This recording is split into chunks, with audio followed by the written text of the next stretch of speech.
So here's the events page on the front end of the website, and if you want to edit and create events that will appear here, you want to go back to the back end of the site, and in this case, you don't want to go to content, you want to go to components, and you want to go to down to the component that is called JEvents, and if you click on that, it will open up a control panel where you have manage calendars, manage events, manage categories. Now just briefly, manage categories is where you can go in and you'll notice you have these different categories that are already in here: Youth Ablaze, Women's Day Weekend, Bible Study, etc. So you can click on them and you can edit them. You can change the color that it appears. Who the administrator is. The administrator is automatically the person who creates it.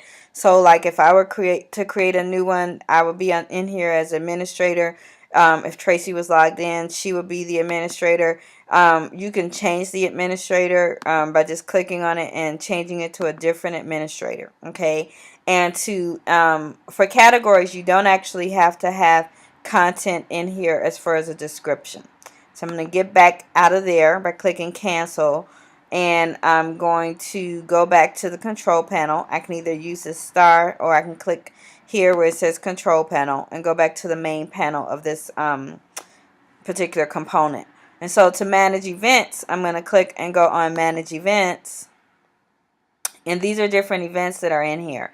One thing I wanted to point out, whether it's in here with events or if it's in the article manager, let me switch back over to the article manager real quick. If you see something and it has this red circle with the X, it means it's still there, but it's not published. In other words, it's on the back end of the site where you can still access it, but it's not viewed or viewable on the front end of the site. Okay, so going back to JEvents and looking at the events that are in there, you'll notice that some of these are events, like for example, praise dance rehearsal. It's an event, but it's not published. The prayer line is published in this particular case. So if you notice up top here, there's a publish and an unpublished button. So if I click on this to select this particular thing, click on unpublish, then it's going to unpublish it. I can go back, click on it again, and do publish, and it's going to publish it. And it's the same for any one of those things. If you want to edit one of these that's already in here, you just click on it and it'll open a window where you can edit it. I'm going to show you how to add a new one. So if I click on new and go in here, this is the same window that you would see if you were editing it. So here you have the subject, which is basically the name of what's going to appear on the calendar. Then you have a category where you can choose which one of these categories you want it to appear in. And then here is where you type the information about the event. You can put the information, the address, the time and all of that in here as well. But there's also a place where you can put the location here. There's a place where you can put contact information and additional info. Now up here there's a tab that says calendar, and if I click on calendar, that's where you put in the event time and date information. It's set up to be 12-hour, which you do want that to be checked. If it's not checked, then go ahead and check it, because what that is that's a 12-hour clock. Otherwise, it would be military time.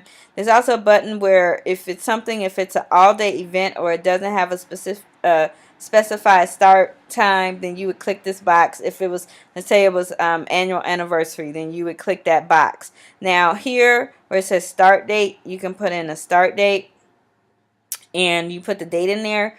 And generally you always want to have the same start date and the end date, because what will happen is if something starts, if you set something to start, let's say today is the 18th, and then you set it to go until the 20th, it's going to literally run through that day. But generally you don't want that to be the case. If there's an event that's taking place over multiple days, then what you would do is you would go down to where it says repeat type, and let's say it takes place over the course of multiple days, so you would click on daily, and then you can go in there and you can decide, well, do you want it to repeat a certain number of days, or I'm sorry, repeat interval is how often you want it to repeat. So it's every 1 day you want it to repeat. Then you can go in here to repeat count, and you can say how many times you want it to repeat.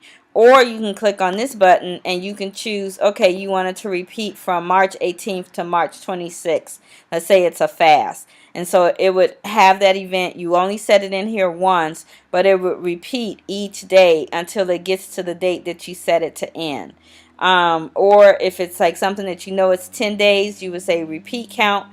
You would type 10 in here and it will repeat 10 times. In addition to having daily repeats, you can have weekly repeats. For example, Wednesday night Bible study, for example, and it's every week. And so you can set how many times you want it to repeat, or you can set repeat until. And set the date when you want it to stop repeating. And this is where by day you can say, okay, Sunday, Monday, Tuesday, it's Wednesday, so you want to click here. You can have multiple days where you can have something Tuesday and Wednesday. If you just want it to be Wednesday, then you would click here and it would be Wednesday repeat. Now notice it came up default Tuesday, and the reason why is because the start date is March 18th, and that's a Tuesday. So we don't want to do any repeats or anything like that. So that was just to demonstrate.